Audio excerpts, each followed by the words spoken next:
Right. அன்றாட வாழ்வில் வேதியியல் 8th.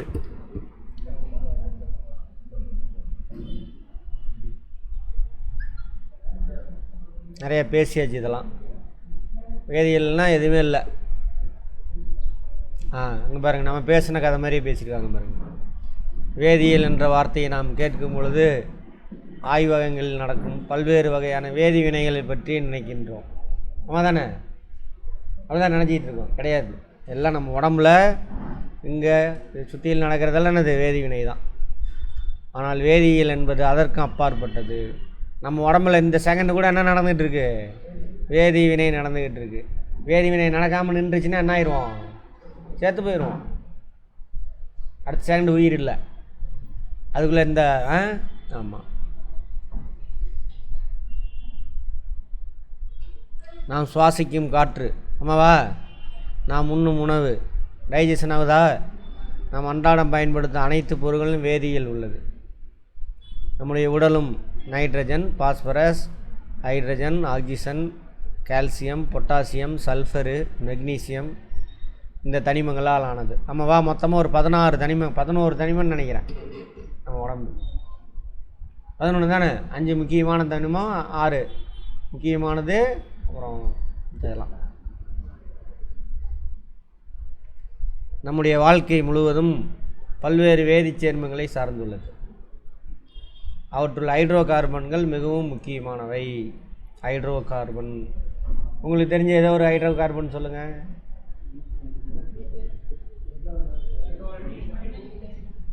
கார்போஹைட்ரேட்டை விட்டுட்டீங்களே, நம்ம உயிர் வாழ்கிறத விட்டுட்டு எங்கேயோ போய் தேடுறீங்களே.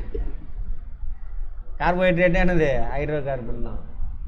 அதுலேருந்து வந்தது தான் இந்த மீத்தேனு, பெட்ரோலு, டீசலு, நிலக்கரி. அது அப்புறம் வேறு எரியிறது கிடக்கட்டும், நம்ம உடம்பு எரியணும்ல. நம்ம உடம்பு எதனால் எரிஞ்சிக்கிட்டு இருக்கு? கார்போஹைட்ரேட். நமது வாழ்வில் மிக முக்கியமான வழிகளில் பயன்படுகிறது. ஒட்டுமொத்த நாகரிகமும் ஹைட்ரோ கார்பனின் உதவினாலே வளர்ந்து கொண்டிருக்கிறது. ஆமாவா? பெட்ரோல் இல்லைன்னா முடிஞ்சு போச்சு. வாகனம் எதுவுமே கிடையாது. மின்சாரம் இல்லை. பெட்ரோல், டீசல், நிலக்கரி எல்லாம் படிமேறி பொருள். அதை சீக்கிரம் தீரப்போகுது எல்லாம். ஃபாசில் ஃபியூயல், நிலக்கரி, இயற்கை வாயு, இதை பற்றி இதெல்லாம் பார்க்க போகிறோம். ஹைட்ரோ கார்பனை பற்றி ஃபுல்லாக பார்க்க போகிறோம்.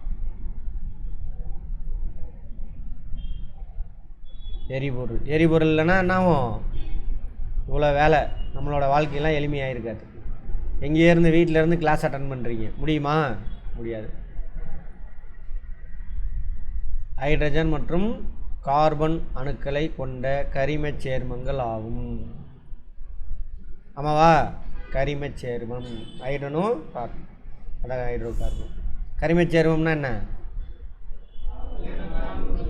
உயிரினங்கள் உற்பத்தி செய்யக்கூடிய சேர்மம், அதான் கரிமச் சேர்மம். அதில் கட்டாயம் எது இருக்கும்? கார்பன் இருக்கும். அப்படி முதல்ல ஃபார்ம் ஆன முதல் கரிமச் சேர்மம் எதுவாக இருக்கும்? கார்போஹைட்ரேட்டு தான். அதுக்கப்புறம் தான் மற்றதெல்லாம்.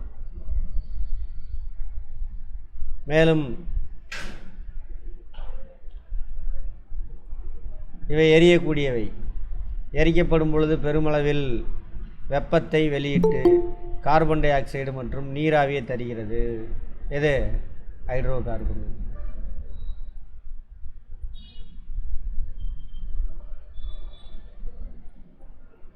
ஹைட்ரோ கார்பன்களின் மூலங்கள் பெட்ரோலியத்திலிருந்து தான் எல்லாமே பிரித்து எடுப்பாங்க. இயற்கை எரிவாயு, நிலக்கரி, இதெல்லாம் இயற்கையில் கிடைக்கக்கூடிய 300 மில்லியன் ஆண்டுகளுக்கு முன்பு வாழ்ந்த தாவரங்களும் விலங்குகளும் இறந்து கடலின் அடிப்பரப்பில் புதையுண்டு காலப்போக்கில் அவை பல்வேறு மண் அடுக்குகளாலும் சேற்றினாலும் மூடப்பட்டுள்ளன. கடலுக்கு அடியில் புதைஞ்சிது அப்படின்னாக்கா அது பெட்ரோலியம். எலும்பு, நத்தை, அந்த ஓடு இருக்கக்கூடிய விலங்குகள். சரியா? 30 கோடி வருஷத்துக்கு முன்னாடி புதைஞ்சது. மண்ணில் புதைஞ்சிது அப்படின்னா மரம், அதான் என்னவா கிடைக்குது? நிலக்கரி. அதிக வெப்பநிலை அழுத்தத்தினால் அழுத்தப்பட்டு படிம எரிபொருள்களான எண்ணெய்னா பெட்ரோலியம், குருடாயில், இயற்கை வாயு, நிலக்கரி இதெல்லாம் கிடைக்குது.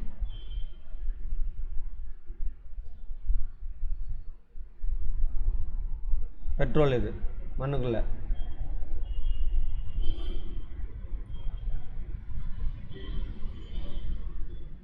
இப்பாறைகள் கடலிற்கு அடியில் காணப்படுகின்றன. பாறைகள் துளையிட்டு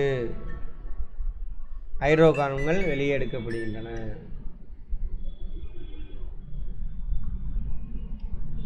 ஹைட்ரோ கார்பன்கள் வேற எங்கே கிடைக்கிது? மரங்களில், தாவரத்தில் இருக்கும்.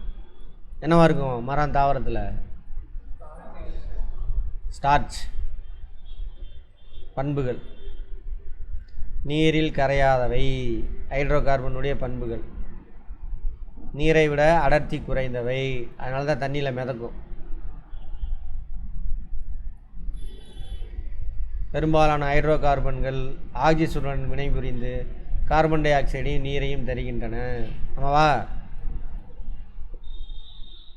அடுத்தது ஹைட்ரோ கார்பன்கள் வாயுக்களாகவும் மீத்தேன், புரோப்பேன் இதெல்லாம் திரவங்களாகவும் எக்ஸேன், பென்சீன் அந்த மூலக்கூறு பேர் மற்றும் மெழுகு போன்ற திண்மங்களாகவும் பாரஃபின் மெழுகுலாம் இருக்குல்ல அது இருக்கும்.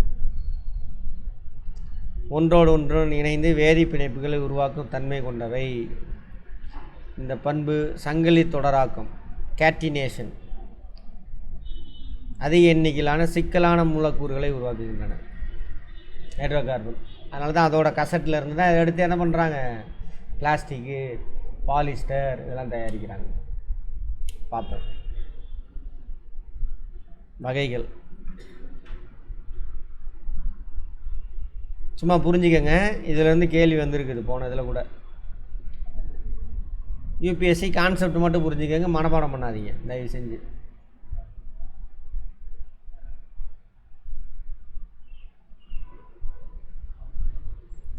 ஹைட்ரோ கார்பன்கள் 4 குரூப்பில் பிரிச்சிருவாங்க. Alkane, alkene, alkyne, arene.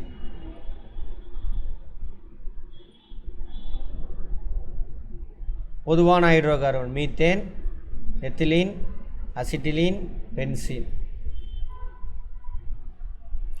Methane தான் இருக்குல்லே மிகவும் எளிமையான ஹைட்ரோ கார்பன். சாண எரிவாயுலேருந்து கிடைக்குமா? என்னது அதோட ஃபார்முலா? CH4. ஒரு கார்பன் அணுவுடன் 4 ஹைட்ரஜன் அணுக்கள் இணைக்கப்பட்டுள்ளது. நிறமற்ற, மணமற்ற, எளிதில் தீப்பற்றக்கூடிய வாயு சாண எரிவாயு.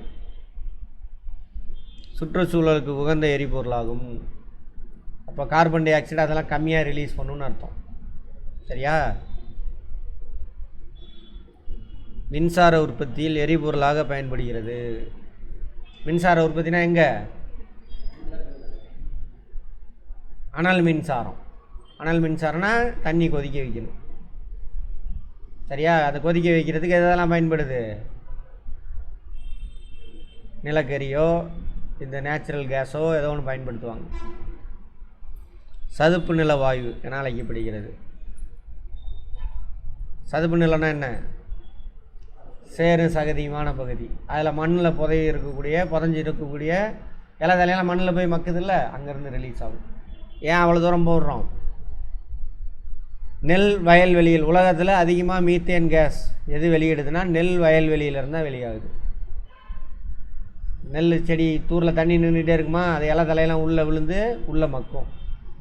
அப்போ மீத்தேன் ரிலீஸ் ஆகும். மீத்தேன் ஒரு பசுங்குடில் வாயு. மீத்தேன் வந்து என்னது? பசுங்குடில் வாயு. பசுங்குடில் வாயுன்னா என்ன? வெப்பத்தை பிடிச்சி வச்சுக்கும். இறந்து போன அழுகுகின்ற தாவரங்களும் விலங்குகளும் மீத்தேன் வாயுவை வெளியிடுகின்றன. இது ஒரு புதுப்பிக்கத்தக்க ஆற்றல் வளமாகும். நம்மளே தயாரிக்கலாம். வீட்டில் இருக்கக்கூடிய சாணி, கழிவு இதெல்லாம் ஒரு தொட்டியில் போட்டு மக்க வச்சோம்னாக்கா காற்றில்லா சூழ்நிலையில் மக்கும். மக்குறதுன்னா என்ன அர்த்தம்? பெரிய மாளிகைலாம் சின்ன மாளிகையில் உடையும். மைக்ரோப்ஸ் அதை உடைப்பாங்க. உடைக்கும் பொழுது மீத்தேன் ப்ரொடியூஸ் ஆகும். சரியா? அடுத்தது கழிவு நீரில் உள்ள அழுகும் பொருட்களை நுண்ணுயிர் கொண்டு சிதைக்கும் பொழுது, சிதைத்தல்னா என்ன அர்த்தம்? பெரிய மாளிகையில் சின்ன மாளிகையில் உடைப்பாங்க. சாப்பிட்டுட்டு கழிவை வெளியில் போடுவாங்க. அவ்வளோதான். மீத்தேன் வாயு உருவாகிறது. அதனுடன் சேர்ந்து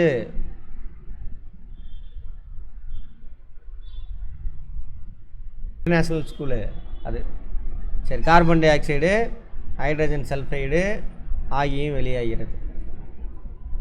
நான் சொல்லுவேன்ல, எல்லாம் இன்டர்நேஷ்னல், நீ கேம்பிரிட்ஜில் போய் படித்தாலும் இதே சயின்ஸ் தான். அவனுக்கு சயின்ஸ் எடுக்கிற கிளாஸ் வீடியோ போடுறேன் பாருங்கள், ஒன்றுமே இருக்காது.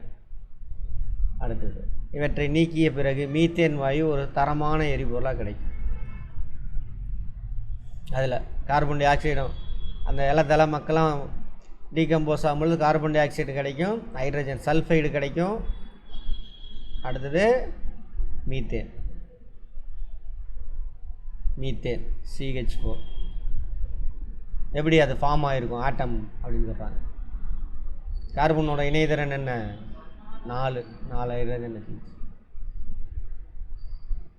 ஈத்தேன், ஈத்தேன்னா 2 கார்பன், 2 கார்பன். ஃபஸ்ட்டு இது ஒரு கார்பன் இன்க்ரீஸ் ஆகும் பொழுது ஹைட்ரஜன் 2 இன்க்ரீஸ் ஆகும்.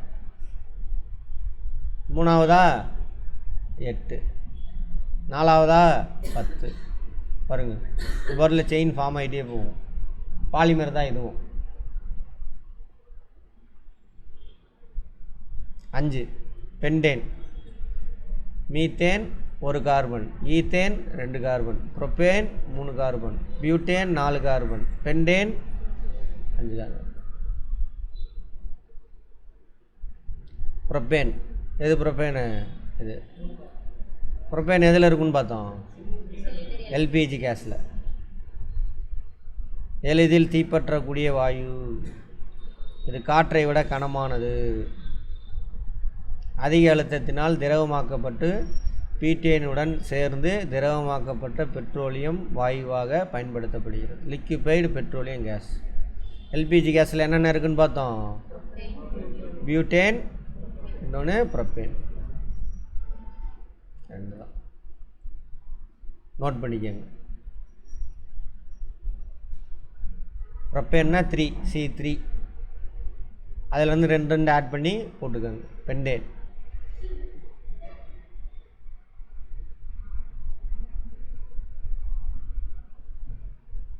குளிர்பதன பொருளாக பயன்படுத்தப்படுகிறது. பியூட்டேன் அறை வெப்பநிலை வளிமண்டல அழுத்தத்தில் வாயுவாக உள்ளது. இது நிறமற்ற எளிதில் தீப்பற்றக்கூடிய வாயு. எதில் இருக்குது? LPG கேஸில். ஈஸியாக ஆவி ஆயிரும். அதனால தான் உள்ள ப்ரெஷர் கொடுத்து டெம்பரேச்சரை குறைச்சி லிக்விடாக மாற்றி வச்சுருக்காங்க. ஓப்பன் பண்ணும்பொழுது வெளியில் வரும்பொழுது என்ன ஆகும்? கேஸாக மாறிடும். ஈஸியாக பற்றிக்கும். தான் டக்குன்னு ஒரு சின்ன ஸ்பார்க்கு தான் ஒரு லைட்டில் பற்றிக்கும். அதான் சொல்லியிருக்காங்க. Propane, butane. ஆனால் இங்கே என்ன போட்டிருக்கு? நிறமற்ற, மனமற்ற அப்படின்னு போட்டிருக்கானுங்க. ஆமாம் தானே? ஆனால் கேஸ் திறந்தாக்கா வாசம் எல்லாமே இருக்குது. அது வாசம் வர்றதுக்காக அதில் ஒரு கெமிக்கல் ஆட் பண்ணியிருக்காங்க. பேர் என்னது? சத்தமா? பேர் கேப்டனா?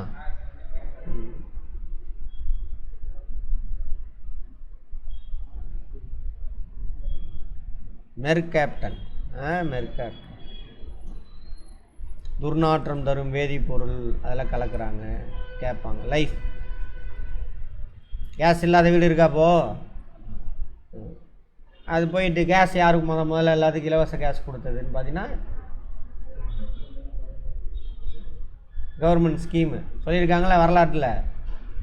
அந்த சமூக பாதுகாப்பு திட்டங்கள் எல்லாம் இதுவும் அதில் வரும். LPG கேஸுக்கு சமூக பாதுகாப்பு திட்டத்துக்கு என்ன சார்? பெண்கள்லாம் சீக்கிரம் சமையல் பண்ணிட்டு எங்கே வரணும்?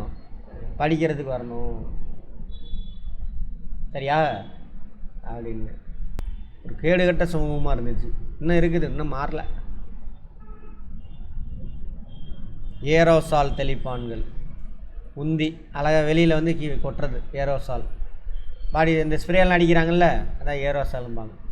எரிபொருளாக பயன்படுது அது. அப்புறம் லைட்டர்லாம் இருக்குல்ல, அது தூய பியூட்டேன் குளிர்பதன பொருளாக பயன்படுதான். தூய பியூட்டேன் டார்ச் விளக்குகளில் எரிபொருளாக பயன்படுது.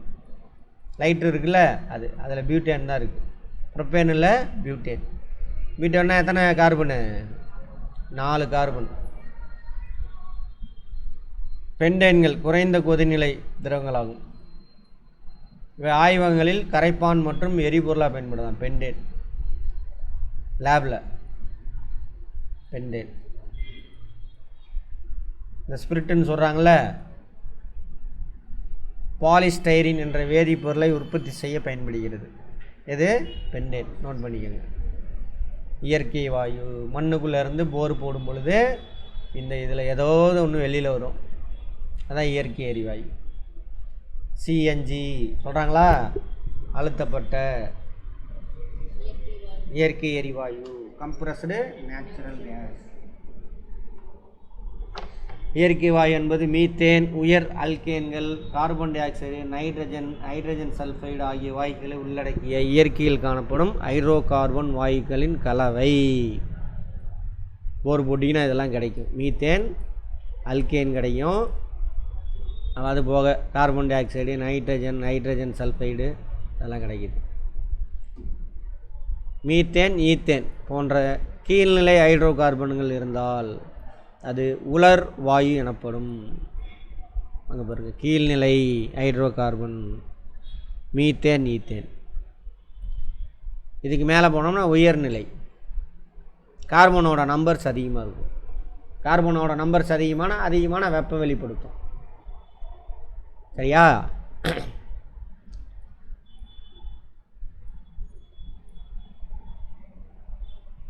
புரோப்பேன், பியூட்டேன் போன்ற உயர்நிலை ஹைட்ரோ கார்பன்களால் அந்த வாயு ஈரவாயு எனப்படும். புரோப்பேன், பியூட்டேன் எங்கே இருக்குது? எல்பிஜி கேஸில். புரோப்பேனில் எத்தனை கார்பன் இருக்கும்? 3. பியூட்டேனில் பென்டேன்,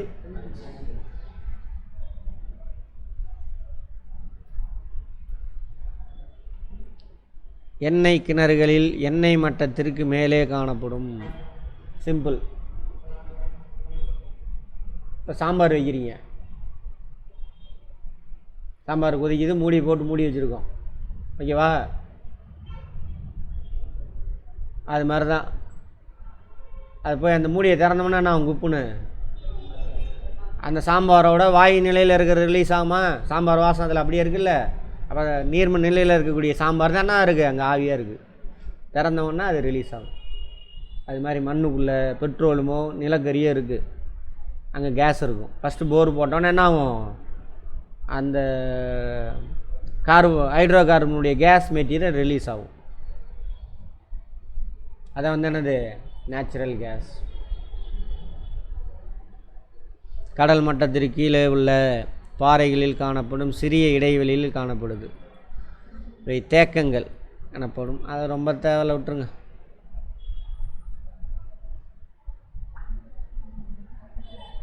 வெப்பப்படுத்த எங்கெங்கெல்லாம் யூஸ் ஆகுது? சமைக்க, மின்சாரம் உற்பத்தி செய்யலாம் பயன்படுது. திரிபுரா, ராஜஸ்தான், மகாராஷ்டிரா, ஆந்திரா, தமிழ்நாடு எல்லாம் டெல்டா. எல்லாம் டெல்டா ரீஜன்லேயே என்னாகும்? இதெல்லாம் கிடைக்குது.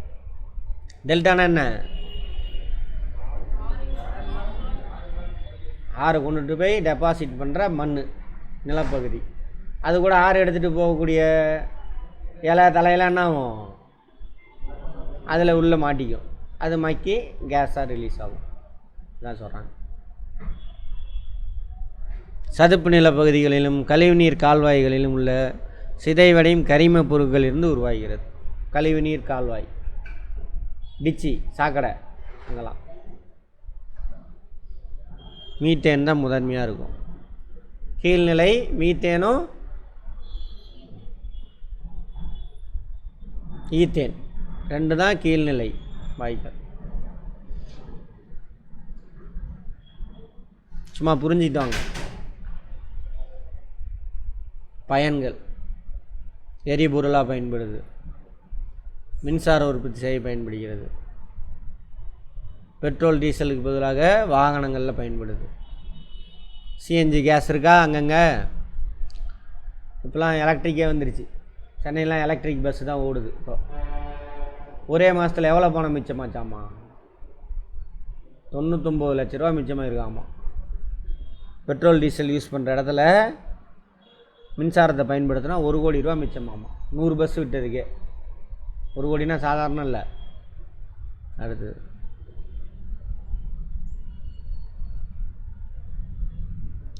இது வெப்பப்படுத்தும் பொழுது ஹைட்ரோ கார்பனில் ஹைட்ரஜன் மற்றும் கார்பனை தருதாமா. இதை வச்சு உரம் தயாரிக்கிறாங்க.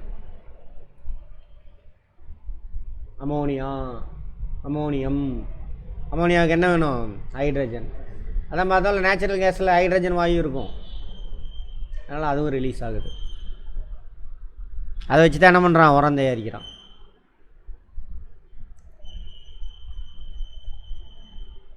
ஏகப்பட்ட வேதிப்பொருட்கள், செயற்கை இலை, ஃபைபர், ஆர்டிஃபிஷியல் ஃபைபர் எல்லாமே இதில் தான் தயாரிக்கிறான். கண்ணாடி, இரும்பு, பிளாஸ்டிக் மற்றும் பெயிண்ட் உற்பத்தி செய்யப்படுதாமா. என்ன கண்ணாடி இரும்பு எங்கேருந்து தயாரிக்கிறான்னு தெரில. சரி,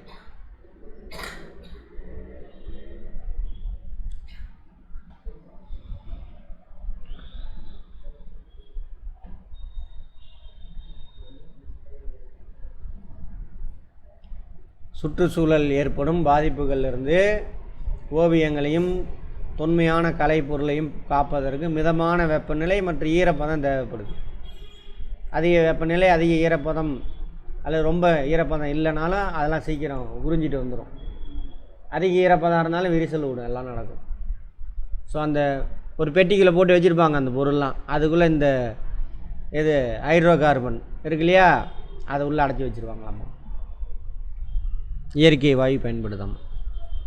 நேச்சுரல் கேஸ் எளிதில் எரியக்கூடியது, அதிக வெப்பத்தை கொடுக்கும்,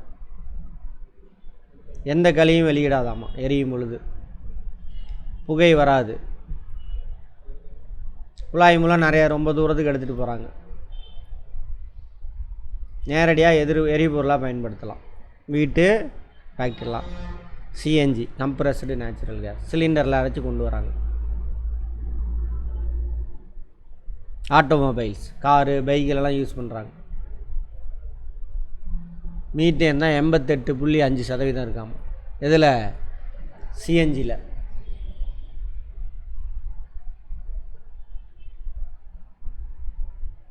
திரவமாக்கப்பட்ட நேச்சுரல் கேஸ், அது ஒரு எல்என்ஜினா லிக்விஃபைடு நேச்சுரல் கேஸ். அதுக்கு என்ன பண்ணணும்? அழுத்தம் கொடுத்தீங்கன்னாக்கா டெம்பரேச்சர் குறைஞ்சிரும், மாலிகுலாம் நெருங்கி வந்துடும். அப்போ ஆட்டம் குறைஞ்சிரும், அந்த டெம்பரேச்சர் குறைஞ்சிருச்சு. அப்போ கேஸாக இருக்கிறது என்ன ஆகும்? லிக்விடாக மாறிடும்.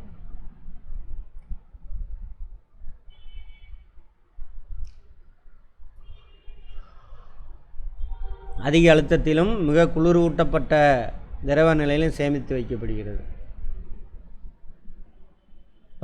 மலிவான தூய்மையான எரிபொருள், கம்மியான கார்பன் டை ஆக்சைடு ரிலீஸ் பண்ணுது. விலை கம்மி, ரொம்ப. பெட்ரோல் டீசலோட விலை ரொம்ப கம்மி. சிஎன்ஜியில் யார் எவ்வளோ இருக்காங்க? மீத்தேன் தான் அதிகம், ரெண்டாவது ஈத்தேன், மூணாவது ப்ரொப்பேன். அப்படியே ஆர்டராகவே வருதா? பியூட்டேன், பென்டேன், 0.5 வந்து பென்டேன் கேட்பாங்க, நோட் பண்ணிக்கோங்க. பிற எரிபொருள் வாயுக்கள் எல்லாம் ஃபேக்ட்ரியில் யூஸ் பண்ணுறது. இப்போ நம்ம பார்த்தது இயற்கை எரிவாயு. அதுபோக வேறு வாயுக்களையும் எரிபொருளாக பயன்படுத்துகிறாங்க. உற்பத்தி வாயுவாமா, நிலக்கரி வாயு, உயிரி வாயு, நீர் வாயு, இதெல்லாம் என்னென்னு தெரிஞ்சுக்கணும். இங்கிலீஷில் உற்பத்தி வாயு, ப்ரொடியூசர் கேஸா? யாருமா பயாலஜி?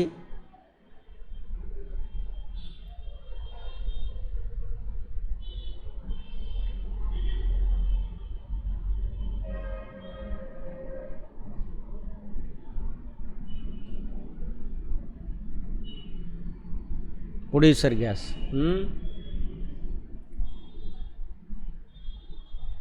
கார்பன் மோனாக்சைடு வாயுவும் நைட்ரஜன் வாயுவும் கலந்த கலவையாகும். செஞ்சூடான கல்கரியின் மீது 1100 டிகிரி செல்சியஸ் வெப்பநிலையில் நீராவி கலந்துள்ள காற்றினை செலுத்துவதன் மூலம் இது உருவாக்கப்படுகிறது. இது எஃகு உற்பத்தி தொழிற்சாலையில் எரிபொருளாக பயன்படுத்தாமல்.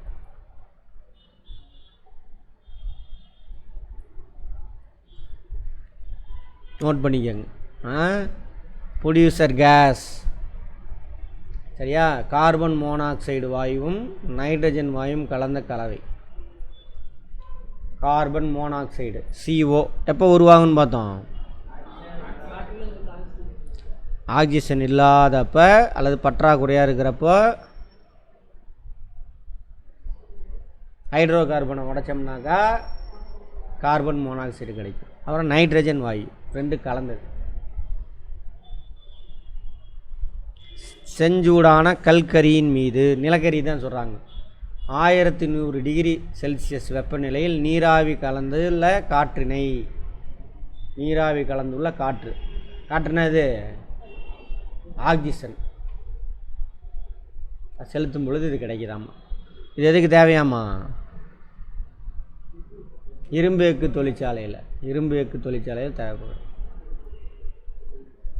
நிலக்கரி வாயு, coal gas, hydrogen, methane, carbon di oxide.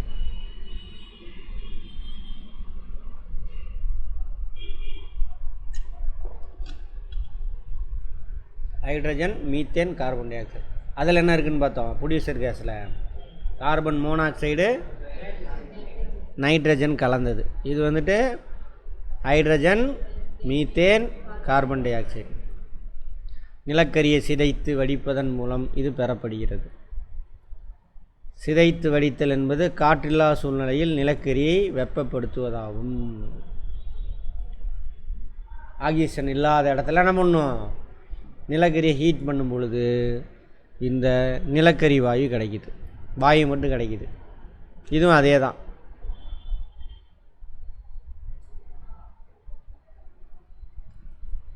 மெட்டலர்ஜிம்பாங்க, அங்கே வந்து யூஸ் ஆகுது.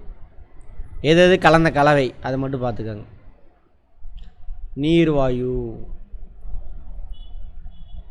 அது கோல் கேஸ், இது water gas. Mixture of carbon monoxide and hydrogen. Carbon மோனாக்சைடும் நைட்ரஜன் சேர்ந்தால் என்னது? அது ப்ரொடியூசர் கேஸ்.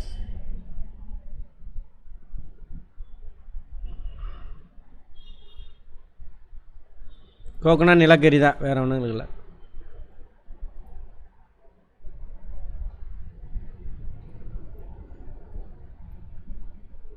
அடுத்தது உயிரி வாயு, மீத்தேன் மற்றும் கார்பன் டை ஆக்சைடு வாயுக்களின் கலவை. அதுதானே biogas. Methane, carbon di oxide நம்ம வீட்டில் போடுறது சாண எரிவாயு இருக்குல்ல, அது பயோகேஸ். செப்டிக் டேங்க் இருக்குல்ல, அதுலேருந்து பயோகேஸ் தான் ரிலீஸ் ஆகும். அந்த கேஸ் எடுத்து கூட நம்ம அடுப்பு எரிக்க முடியும். ஆனால் அது அசிங்கம், அதனால் அதுலேருந்து யூஸ் பண்ண மாட்டேங்கிறாங்க. அப்படி மனசில் நினைச்சிக்கிட்டு. சரியா? சரி, நாங்கள் போடுறோம். காற்றில்லா சூழ்நிலையில் கரிம பொருள், தாவர விலங்குகளுடைய கழிவுகள் சிதைவடையும் பொழுது உயிர் வாயு கிடைக்கிறது. புதுப்பிக்கத்தக்க ஆற்றல் மூலத்திற்கு ஒரு உதாரணம். அது கிராமத்தில் இருக்கிறவங்களாம் மாட்டுச்சாணி, அதை சாப்பிட்டு போட்ட அந்த வைக்கோல், காய்கறி எல்லாத்தையும் கொண்டு போய் போட்டோம்னா அது சிதைஞ்சு கேஸ் கிடைக்கும். சிலிண்டரே வாங்க வேண்டாம், ஒரு தடவை இன்ஸ்டால் பண்ணால் போதும். அது போக அந்த சிதைஞ்சு போன வேஸ்ட் இருக்குல்ல, 6 மாதத்துக்கு ஒரு தடவை அந்த கழிவு எடுத்தோம்னாக்கா நிலத்துக்கு வந்து உரமாக போட்டுடலாம். ஆர்கானிக் மென்யூர் போட்டுடலாம், மல்டி பர்பஸ். அதெல்லாம் பண்ணலாம். ஜப்பானில் அதுதான் பண்ணுறானுங்க அவன் சொந்த நிலத்தில். நம்ம ஊரில் முட்டாள்தனமாக இருக்கனால அதெல்லாம் எதுவுமே பண்ணாமல் அரசியல்வாதியும் அவனையும் திட்டிகிட்டு உட்காந்துட்டுருக்கோம். நிலக்கரி, மண்ணுக்குள்ளே புதஞ்ச மரம், மரத்தில் இருந்த ஸ்டார்ச்சு இப்போ நமக்கு என்ன கிடைக்கும்? கரியாக கிடைக்குது. சரியா? படிமேறிய பொருள். தனித்த கார்பனும் ஹைட்ரஜன், ஆக்சிஜன், நைட்ரஜன், சல்ஃபர் நிலக்கரியில் இவ்வளோ விஷயம் இருக்குது. கார்பன் இருக்குது, ஹைட்ரஜன் இருக்குது, ஆக்சிஜன், நைட்ரஜன், சல்ஃபர்லாம் இருக்குது.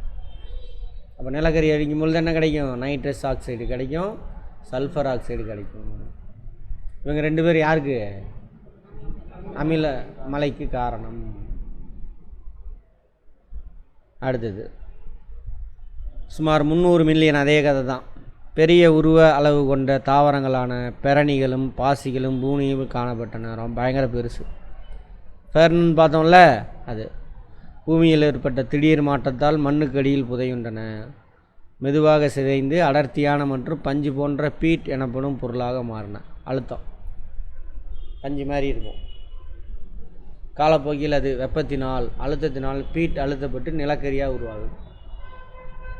பீட்டுக்கு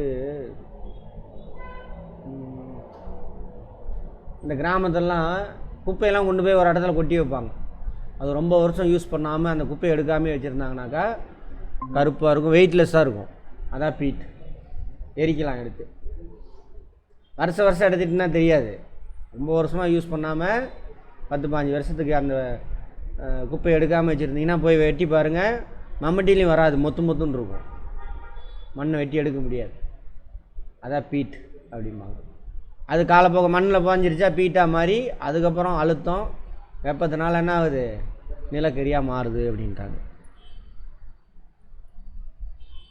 பாறை மாதிரி தான் இருக்கும், படிவு பாறை ஆக்சுவலாக.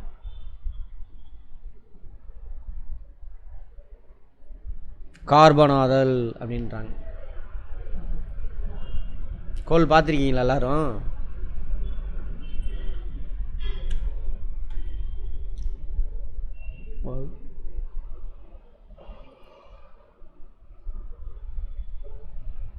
கடின பாறை மாதிரியும் இருக்கும், கருங்கல் இருக்குல்ல, அந்த மாதிரிலாம் இருக்கும்.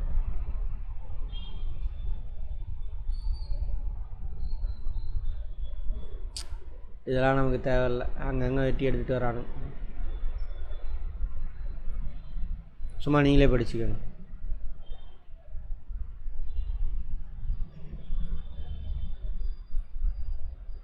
பெரிய இருப்பு அமெரிக்கா, ரஷ்யா, சீனாவில் வந்து அதிகமாக நிலக்கரி இருக்குது. இந்தியாவிலையும்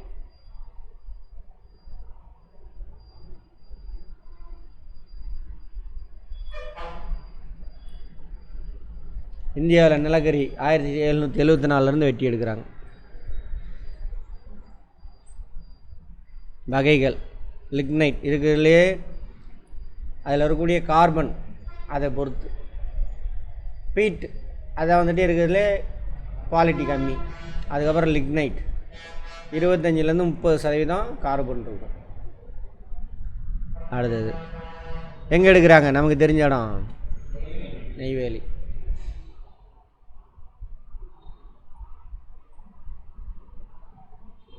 உரப்பொருள் இயற்கை வாயுலாம் தயாரிக்கிறதுக்கு யூஸ் பண்ணுறாங்க. அடுத்து துணை பிட்டுமினஸா, அது கொஞ்சம் அது குவாலிட்டியாக கொஞ்சம் கார்பனோட அளவு 35-44 வரைக்கும் இருக்குது. குறைந்த அளவு சல்ஃபர் கம்மியாக இருக்குது துணை பிட்டுமினஸ்.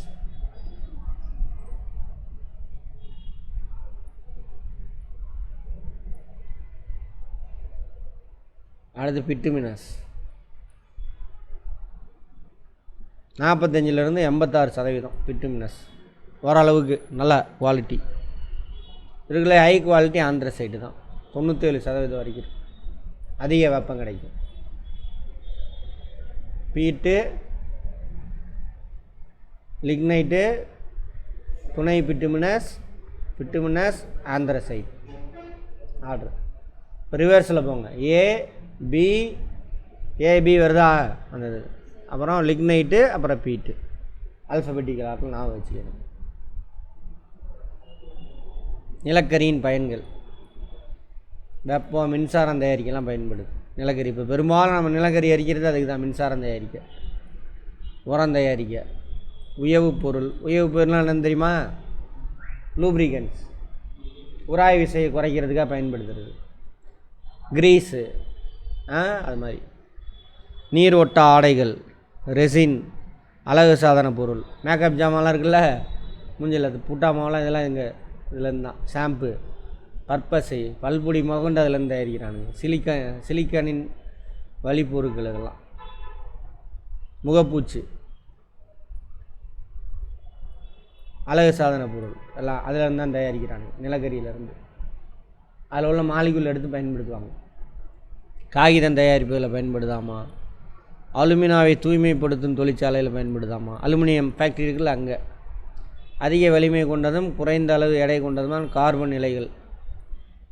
மலையேறும் இருசக்கர வாகனங்கள் கார்பன் மெட்டீரியல் தான் எல்லாமே. சைக்கிள்லாம் இருக்குல்ல, சொன்னல, இரும்பு கூட கார்பனை மிக்ஸ் பண்ணி யூஸ் பண்ணுவாங்க. அதெல்லாமே டென்னிஸ் மட்டை, ஹாக்கி எல்லாம் கார்பன். மரம்லாம் கிடையாது. பேட்டு கூட வந்துடும்னு நினைக்கிறேன், கிரிக்கெட் பேட்டு கூட கார்பன் பேட் இருக்கா? மரம்லாம் இல்லை இப்போ, ரெண்டுமே இருக்கா? நிலக்கரியிலிருந்து பெறப்படும் செயல்மிகு கரி நீர் காற்றை சுத்தப்படுத்தும் வடிகட்டிகளிலும் சிறுநீரக சுத்திகரிப்பு கருவிகளும் பயன்படுதாம். கரி ஃபில்டர் பண்ணி எடுத்துடும். சிறுநீரக சுத்திகரிப்புனா இது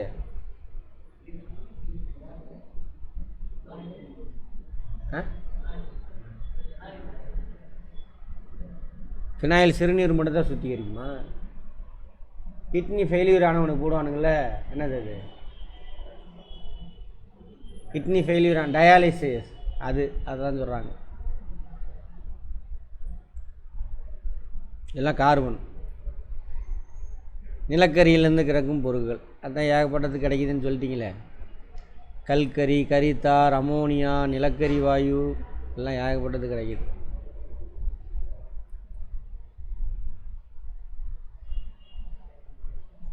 கல்கரி 98% கார்பனை கொண்டுள்ளது.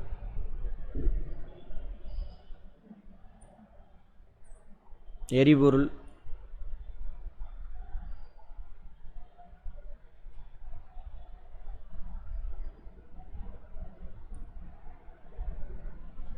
நீர்வாயு உற்பத்தி செய்யும். மேலே பார்த்தோம்ல நீர்வாயு, வாட்டர் கேஸ். அடுத்து கரித்தார், இங்கிலீஷில் பார்த்துக்கலாமா?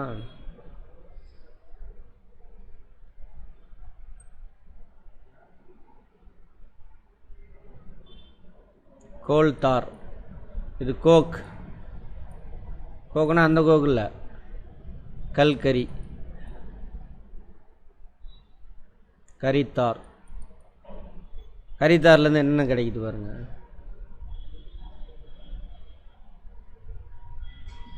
அதை பின்ன காய்ச்சி வடிக்கும் பொழுது பென்சின், டொலுவின், ஃபினாயில், அனிலின் இதெல்லாம் கிடைக்குதாம். அதுபோக சாயம், வெடிபொருள், பெயிண்ட்டு, செயற்கை இலை, செயற்கை ஆர்டிஃபிஷியல் ஃபைபர் எல்லாமே ஆர்டிஃபிஷியல் ஃபைபர் தான். இப்போ மருந்து, பூச்சிக்கொல்லி, இது மாதிரி ஏகப்பட்ட விஷயம் தயாரிக்கிறானுங்களாம். சும்மா நிலக்கரின்னு சொல்கிறோம், அதுலேருந்து எல்லாமே வந்து என்னது? பாலிமர்ஸ்.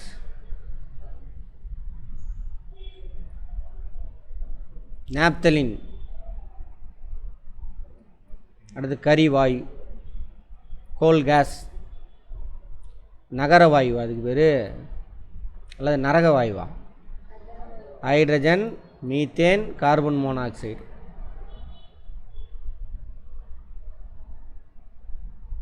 கலோரி மதிப்பு அதிகமாமா கரிவாயுவில். அடுத்து அமோனியா எதுக்கு தேவை? உரம் தயாரிக்கிறது. நிலக்கரியிலேருந்து தான் கிடைக்கக்கூடிய பொருளை வச்சு தான் அமோனியா கிடைக்குது. அமோனியாவிலேருந்து ammonium sulphate, ammonium superphosphate, இந்த உரம்லாம் தயாரிக்கிறாங்க. கருப்பு வைரம் இப்போ நம்ம பார்த்தோம்ல, எல்லாமே நிலக்கரியிலேருந்து தான் கிடைக்குது. அமோனியா, கரிவாயு, அப்புறம் என்ன இருக்குது? கரித்தார், கல்கரி எல்லாமே நிலக்கரியிலேருந்து தான் கிடைக்குது. Hydro carbon. அதனால தான் அதுக்கு பேர் என்னவா? கருப்பு வைரம், கருப்பு தங்கம், கருப்பு வைரம்னு ஒவ்வொன்று சொல்லுவான் பாருங்க. சிதைத்து வடித்தல்னு பார்த்தோம்ல, ஆக்சிஜன் இல்லாத நிலையில் கார்பனை ஹீட் பண்ணுவாங்க. கார்பன் மீன்ஸ் நிலக்கரியை, அதான் சிதைத்து வடித்தல். அப்போது 1 டன்னு போட்டு சிதைச்சோம்னாக்கா 700 கிலோகிராம் கல்கரி கிடைக்குமாமா, 100 லிட்டர் அமோனியா கிடைக்குமா, 50 லிட்டர் கரி தார் கிடைக்குமா, 400 மீட்டர் கியூப் கரி வாயு கிடைக்குமா. மீட்டர் கியூப் 400 மீட்டர் கியூப் ஆமாம். 1 மீட்டர் கியூப்னா அவ்வளவு 1 மீட்டர் நீளம் 1 மீட்டர் அகலம் 1 மீட்டர் உயரம் கொண்ட ஒரு தொட்டி. அது மாதிரி 400 தொட்டி அளவுக்கு கிடைக்குமா 1 கிலோகிராம் அடிச்சிங்கனாக்கா. பெட்ரோலியம். பிரேக் எடுத்துக்கங்க. பெட்ரோலியம் பெட்ரானா பாறையாமா, ஓலியம் எண்ணெய் அப்படின்னு பாறையிலேருந்து எடுக்கிற எண்ணெய். பெட்ரோலியம் எந்த பாறையில் இருக்கும்? படிவு பாறையில் போர்ஸில் இருக்கும். கடலில் வாழ்ந்த ஓடு உள்ள விலங்குகள் மண்ணுக்குள்ளே புதைஞ்சி அதோட கொழுப்பு தானமா வரும், பெட்ரோலியமாக கிடைக்குது. நம்ம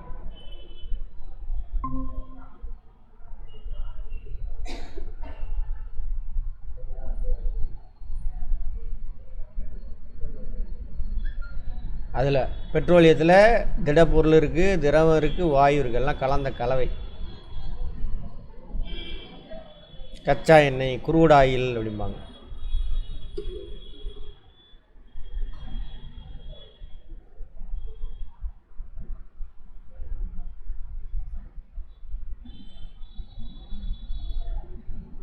இந்தியாவில் இந்த ஏரியாவெலாம் இருக்குது. இங்கே அஸ்ஸாமில் கடலில் மும்பை, அப்புறம் அங்கெல்லாம் அங்கங்கே தேடிட்டு இருக்கிறானுங்க. டெல்டாலாம் இருக்குல்ல, அதெல்லாம் டெல்டா தெரியுதா? எக்ஸ்ட்ரா லேண்டு ஆறு வந்து உருவாக்குனது. அங்கெல்லாம் கிடைக்குமான்னு தேடிட்டு இருக்கிறானுங்க கார்பரேட்.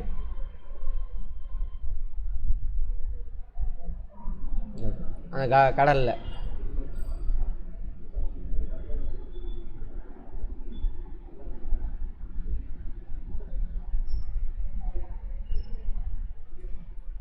பழங்கால மக்கள் வந்து பயன்படுத்தியிருக்காங்க. அந்த பெட்ரோலியத்தை எடுத்துகிட்டு வந்து அது எரிபொருளாக பயன்படல, தண்ணி நீர் புகாத மாதிரி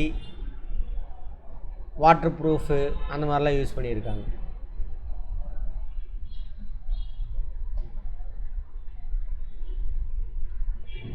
சரியா?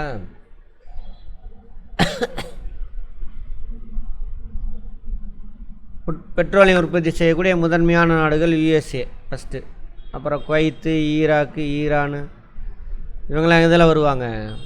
கல்ஃப் கண்ட்ரிஸ் இவங்க 3 பேரும். அப்புறம் ரஷ்யா, மெக்சிகோ, இதெல்லாம். இந்தியாவில் முதல் பெட்ரோலியம் கிணறு அஸ்ஸாமில். என்னது திக்பாயா? அடுத்து குஜராத்து, மகாராஷ்டிரா, இங்கெல்லாம். தமிழ்நாடு, ஆந்திர பிரதேசலாம் காவிரி, இந்த கோதாவரி, இந்த படுகைகள் அதெல்லாம். ஒடிசா அதெல்லாம் டெல்டா. தமிழ்நாட்டில் காவிரி படுகை.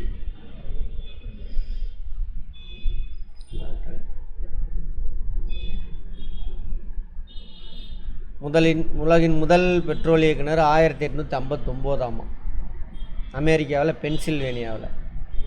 ரெண்டாவது 1867 இந்தியாவில். ரெண்டாவது இந்தியாவில் தான் நம்ம மாக்கும் அப்படின்ற இடத்துல. சுத்திகரித்தல், கச்சா எண்ணெய் எப்படி சுத்திகரிப்பாங்கன்னு பார்த்தோம். பின்ன காய்ச்சி வடித்தல்.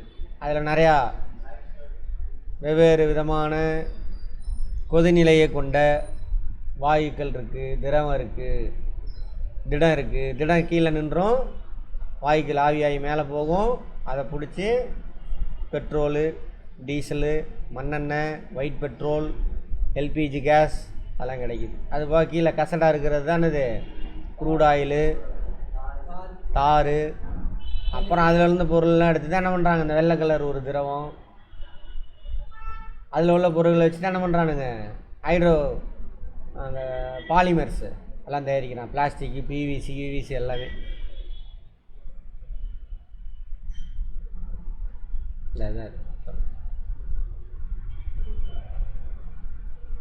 நீரை பிரிக்கிறாங்களா? ஃபஸ்ட்டு சல்ஃபர் இருக்கும், அதை பிரிக்கிறாங்க. பின்ன காய்ச்சி வடித்தல் எனக்கு வேண்டாம், அப்படியே சும்மா படிச்சுக்கங்க.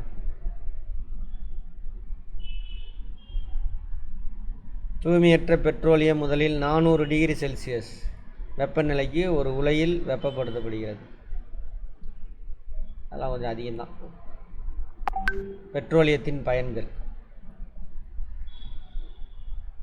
LPG gas, liquefied petroleum gas. வாகனங்களுக்கு எரிபொருளாக ஜென்ரேட்டர் அதெல்லாம் தெரியும் உங்களுக்கு. உலர் சலவை செய்வதற்கான கரைப்பானாக பெட்ரோல் வேணும். என்னென்னு தெரியுமா? உலர் ட்ரை கிளீனிங் அப்படின்னு சொல்லுவாங்க. பட்டு துணியெலாம் இருக்குல்ல, துவைக்க மாட்டாங்க அடிக்கடி. அழுகு இருக்கிற மட்டும் என்ன பண்ண ட்ரை வாஷ் பண்ணுவாங்க. ஒயிட் பெட்ரோல் அது, வேறு ஒன்றும் இல்லை, கன்று மாதிரி இருக்கும், அதை அடிப்பாங்க. பெட்ரோல் போய் அந்த அழுக்கெல்லாம் எடுத்துகிட்டு போயிடும், காஞ்சிடும் உடனே. ஸ்டவ் அடுப்பு ஜெட்டு விமானங்கள்லாம் மண்ணெண்ணெய் பயன்படுத்தி தெரியும். எந்திர பாகங்கள் அதாவது லூப்ரிகன்ஸ், உயவு எண்ணெய், என்ஜினில் ஆயிலு, வீலில் க்ரீஸு இதெல்லாம் போடுறோம்ல, அதெல்லாம் அதில் என்ன கிடைக்குது. மெழுகுவர்த்தி, களிம்பு மருந்துகள், எழுத பயன்படக்கூடிய மை, இங்க் இருக்குல்ல அது, வண்ணம் தீட்டும் பென்சில், வண்ணம் தீட்டக்கூடிய பென்சிலு, கலர் பென்சிலா, ரைட்.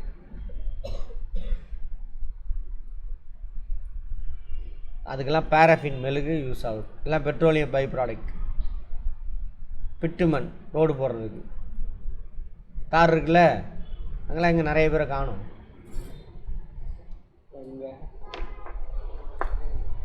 அஸ்பால்ட், பிட்டுமண் அல்லது தாருக்கு இன்னொரு பேர் என்னது, அஸ்பால்ட். எரிபொருளாக பயன்படுது. எரிபொருள் ஃபியூயல் சீக்கிரம் பற்றிக்கணும். போன கிளாஸ்லேயே இதிலே பார்த்தோம். அதிக வெப்பத்தை வெளிப்படுத்தணும், செலவு கம்மியாக இருக்கணும், போக்குவரத்துக்கு எடுத்துகிட்டு போகிற மாதிரி இருக்கணும், சேஃப்டி, இதெல்லாம் எதுக்கு இருக்கோ அதுதான் எரிபொருளாக பயன்படுத்துவோம். கரெக்டாக? நம்ம என்ன எரிபொருள் பயன்படுத்துகிறீங்க?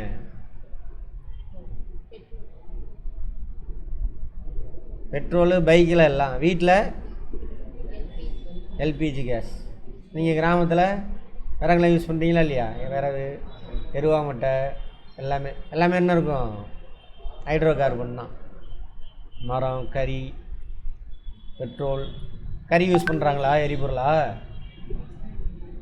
பயன்படுத்துவாங்க.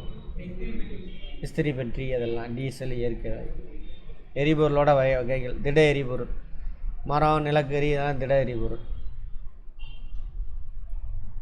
வீட்டு பக்கத்திலே கிடைக்குதா? கலோரிஃபிக் மதிப்பு பார்த்தோமா? கிலோ ஜூல் பெர் கிலோகிராம் தானே பார்த்தோம்.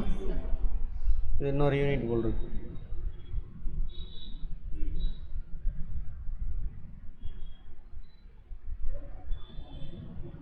கிலோகிராம் போட்டுக்கோங்க. இருக்கிறதுல எதுக்கு ஹை கலோரின்னு பார்த்தோம்? எரியும் பொழுது எவ்வளோ வெப்பத்தை கொடுக்குது.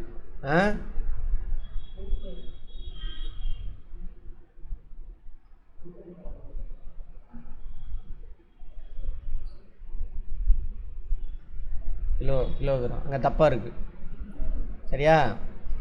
1 கிலோகிராம் எரிபொருளை எரிச்சிங்கனாக்கா எவ்வளவு கிலோ ஜூல். ஜூலுங்கிறது எதுக்கான அலகு? வெப்பத்துக்கான அலகு. சரியா? 1 கிலோகிராம் எரிச்சோம்னா எவ்வளோ வெப்பம் வெளிப்படுது. இருக்குல்ல, எதுக்கு அதிகமான இதுன்னு பார்த்தோம்?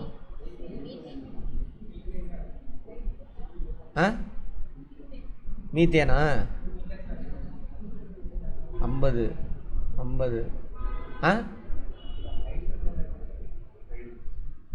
ஹைட்ரஜன் என்னது? 1.5 லட்சம் ஹைட்ரஜன் தான் இருக்கிறதுலே அதிகம்.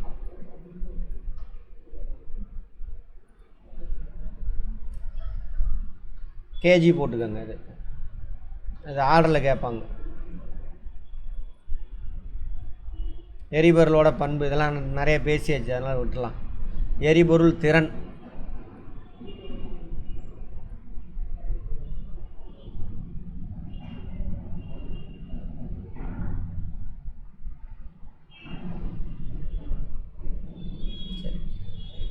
கம்மியான நேரத்தில் குறைஞ்ச எரிபொருள் எரிஞ்சு அதிக ஆற்றலை வெளிப்படுத்தணும். அதுக்கு பேர் தானே அது எரிபொருள் திறன் இங்கிலீஷில்.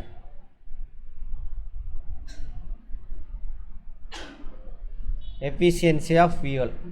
எஃபிஷியன்சி குறுகிய காலத்தில் இருந்து அதிக அளவு வெப்பத்தினை வெளியிட வேண்டும்.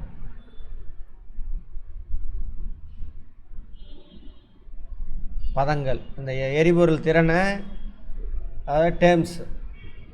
தன்னாற்றல் ஸ்பெசிஃபிக் எனர்ஜி. ஓரலகு நிறைவுடைய எரிபொருள் எரியும் பொழுது வெளிப்படும் வெப்ப ஆற்றலே தன்னாற்றல் எனப்படும். தன்னாற்றல் ஸ்பெசிஃபிக் எனர்ஜி. ஓரலகு நிறைக்கான ஆற்றல் என வரையறுக்கப்படுகிறது. இது எரிபொருள் தேக்கி வைக்கப்பட்டுள்ள ஆற்றலை அளவிட. அந்த எரிபொருளில் எவ்வளோ ஆற்றல் இருக்குது, இதோட எஸ்ஐ அலகு என்னது? Joule per kilogram. சரியா? கிலோ ஜூல் அப்படின்னா calorific value. Joule per SI அலகு. ஒரு பொருளில் எவ்வளவு ஆற்றல் இருக்குது அப்படிங்கிறது, அதான் ஸ்பெசிஃபிக் எனர்ஜி.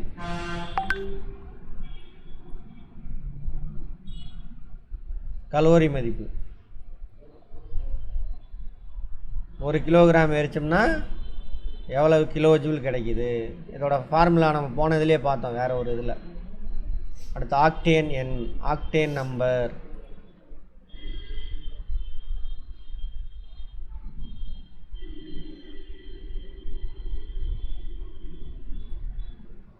ஆக்டேன் நம்பர்னால் என்ன அப்படின்றாங்க. ஆக்டேன் என்ற ஹைட்ரோ கார்பனின் அளவை குறிக்கும் ஒரு எண்ணாகும். உயர்ந்த ஆக்டேன் எண்ணெய் பெற்றுள்ள எரிபொருள் ஒரு நல்லியல்பு எரிபொருள் அப்படின்றாங்க. உயர்ந்த ஆக்டேன் அது நல்ல எரிபொருள் அப்படின்றாங்க. ஐடியல் ஃபியூயல், நல்ல எரிபொருள் அப்படின்றாங்க. கேட்டேன் நம்பர். டீசல் என்ஜினில் உள்ள எரிபொருள், இது பெட்ரோலில், இது டீசலில். பற்ற வைப்பு தாமத கால அளவை அளப்பதாகும். பற்ற வைக்க எவ்வளவு தாமதமாகுது, அதுக்கு பேர் என்னவா? சீட்டேன் எண். அதுக்கு பேர் தான் சீட்டேன். சீட்டேன் எண் அதிகம் கொண்ட எரிபொருள் குறைவான பற்ற வைப்பு நேரத்தை கொண்டிருக்கும். உயர்ந்த சீட்டேன் எண் கொண்ட எரிபொருள் ஒரு நல்லியல்பு எரிபொருள். அதில் இருக்கும், நம்ம அதெல்லாம் ஃபாலோ பண்ணுறதில்ல. இதுதானே டீசலா பெட்ரோலா? டீசல் என்ஜின் உள்ள எரிபொருளின் பற்ற வைப்பு தாமத காலம். சரியா? நம்பர் அதிகமாக அதிகமாக அது சீக்கிரம் பற்றிக்குன்னு சொல்கிறாங்க காலம். ஆக்டேன் எண்ணுங்கிறது என்னது? பெட்ரோலில் ஹைட்ரோ கார்பனுடைய அளவு குறிக்கும். ஆக்டேன் எனும் ஹைட்ரோ கார்பன். உயர்ந்த ஆக்டேன் எண்ணெய் பெற்றுள்ளது நல்லியல்பு எரிபொருள், நல்ல ஐடியல் ஃபியூயல் அப்படின்றாங்க. அதே மாதிரி உயர்ந்த சீட்டேன் எண் கொண்ட டீசல் என்னது? நல்ல எரிபொருள், சீக்கிரம் பற்றிக்கும்.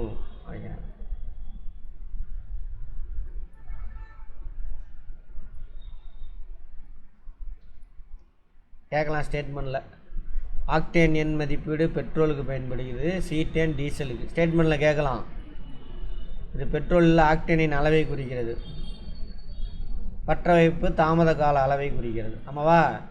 சின்ன நம்பராக இருந்தாக்கா பற்ற வைக்கிறதுக்கு அதிக நேரம் எடுத்துக்கும். சரியா? நம்பர் பெருசாக பெருசாக பற்ற வைப்பு காலம் என்ன குறையும். பற்ற வைப்பு காலம் குறையும். இப்படி கிராஃபில்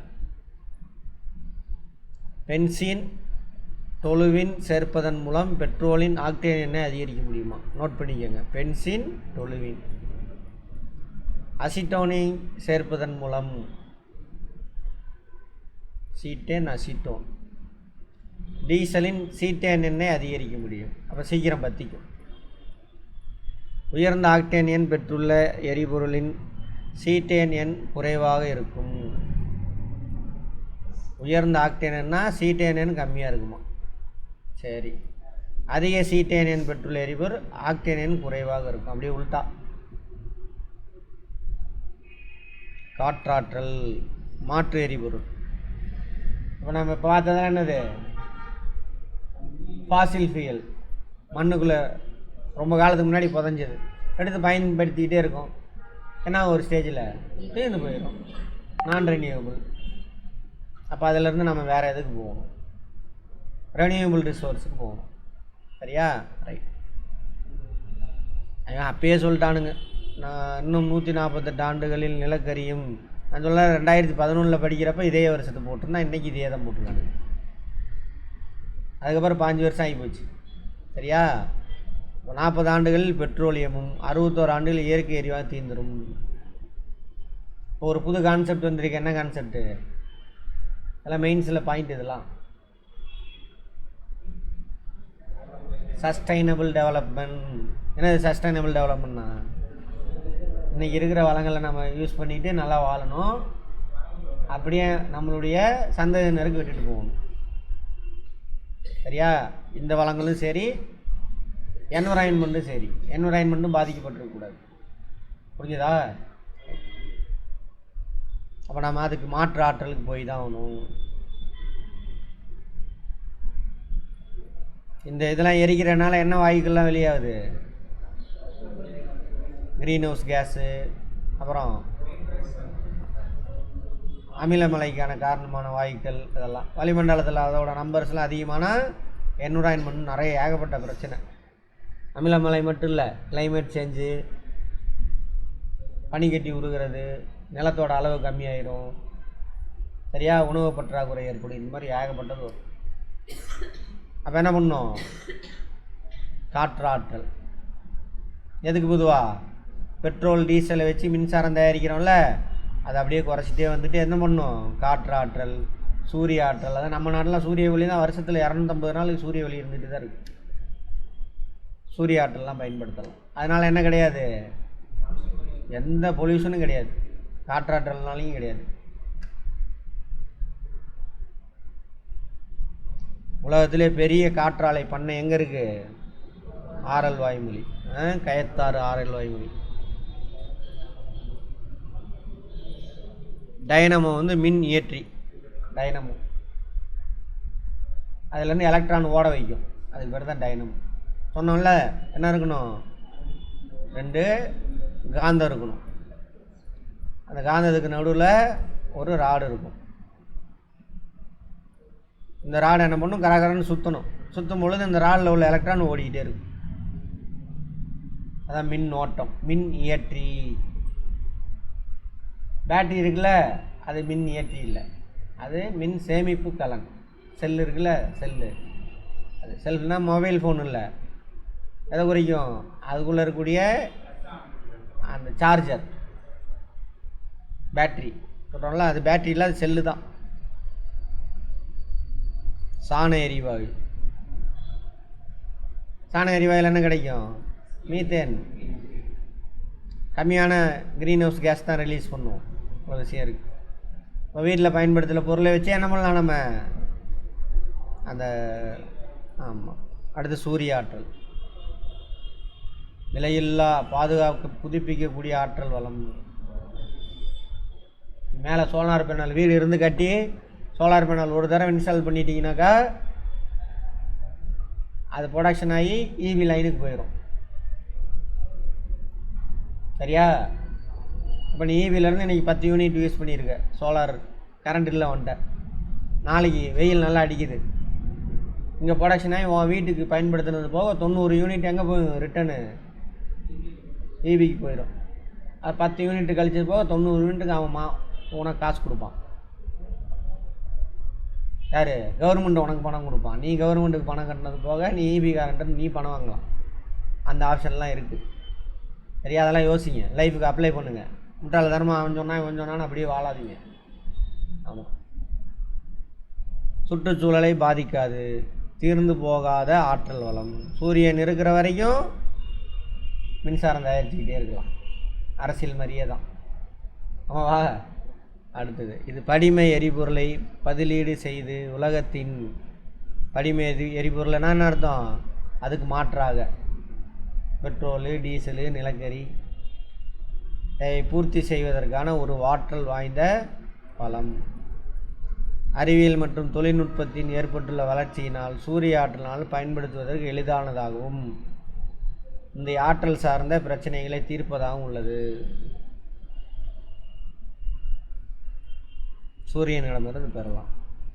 ஹைட்ரஜன் எதிர்கால எரிபொருள்.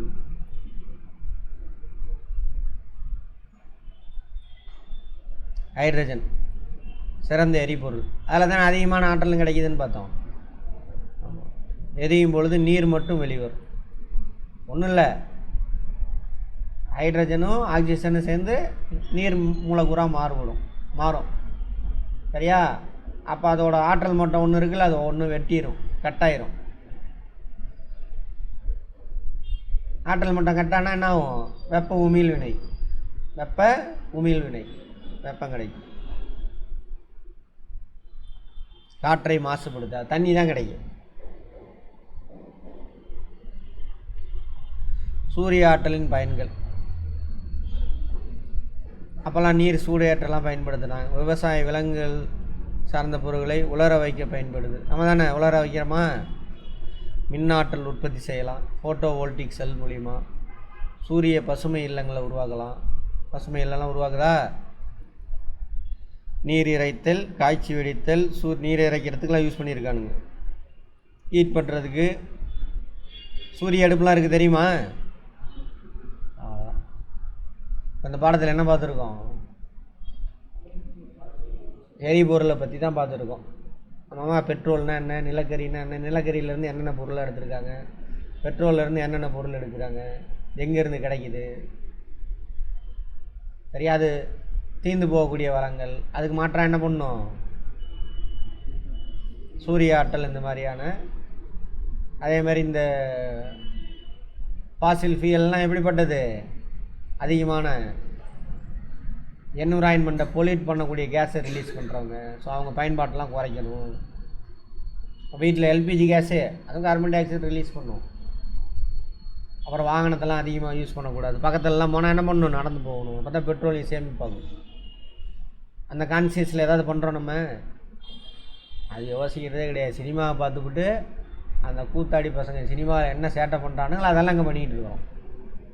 ஐயோ, இந்த வண்டி எடுத்துகிட்டு போனோம்னா பெட்ரோல் வேஸ்ட் ஆகும், நான் ஒரு ஆளுக்கு எதுக்கு ஒரு காரு, பக்கத்தில் தானே போகிறோம், நடந்து போகலாம். நடந்து போனால் என்னது?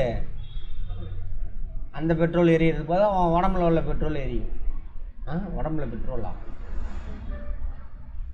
கார்போஹைட்ரேட்டு, ஃபேட்டு, ஒபிசிட்டி குறையும் நடந்ததுன்னா. இதுலேயும் கார்பன் டை ஆக்சைடு தான் ரிலீஸ் ஆக போகுது. எங்கேருந்து? நம்ம உடம்பு நடக்கிறதுனால என்ன ஆகும்? கார்பன் டை ஆக்சைடு தான் ரிலீஸ் ஆகுது. அதுலேயும் கார்பன் டை ஆக்சைடு தான் ரிலீஸ் ஆகுது. பெட்ரோலாவது மிச்சமாகும்ல. அது மாதிரி அந்த கான்சியஸில் இருந்தோன்னா உங்களை பைத்தியக்காரன்ருவான் நம்ம ஊரில். அவன் தானே அப்படி தானே சொல்கிறானுங்க. ஃபஸ்ட் நீ என்ன பொருள், எவ்வளோ காஸ்ட்லியாக பொருள் யூஸ் பண்ணுற, அதை வச்சு தான் நீ சொல்கிற வார்த்தையாக அர்த்தம் மதிப்பான். அந்த மாதிரி ஆகிடுச்சு துபாகூர் உலகம். திருக்குறள்லாம் என்ன பண்ணுறதில்ல, நம்ம ஃபாலோ பண்ணுறதே இல்லை. சரி, இருந்தாலும் எல்லோரும் மாறணும். ஒருத்த மட்டும் இது பண்ணி பண்ண முடியாது. அதுக்கு தான் அதெல்லாம் புக்காக வச்சுருக்குறது. இதை படிச்சுக்கிட்டு அங்கே போயிட்டு அதை லைஃப்பில் அப்ளையே பண்ணுறதில்ல. அப்போ ஏன்னா பூமி சீக்கிரமே அழிய வேண்டியது தான். வாயு கசிவை அறிவதற்கு எல்பிஜி வாயுவுடன் சேர்க்கப்படும் வேதிப்பொருள் மெர்காப்டன். தொகுப்பு வாயு என்று அழைக்கப்படுவது எது? சதுப்பு நில வாயுவா? ஒரு எரிபொருளின் கலோரி மதிப்பின் அலகு.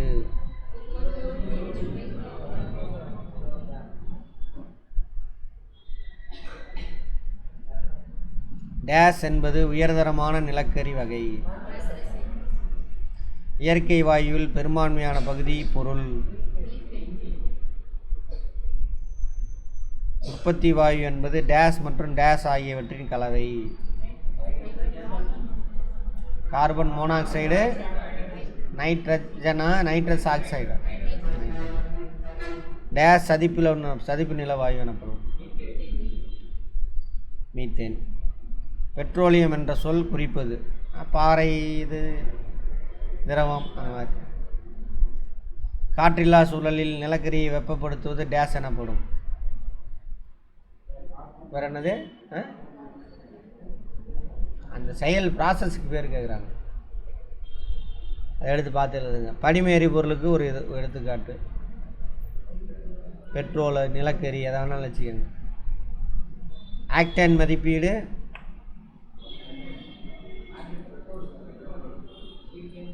சீட்டேன், எளிய ஹைட்ரோ கார்பன், பீட்டு, லிக்னைட். எங்கே இருக்குது? நீலகிரியா? நெய்வேலி.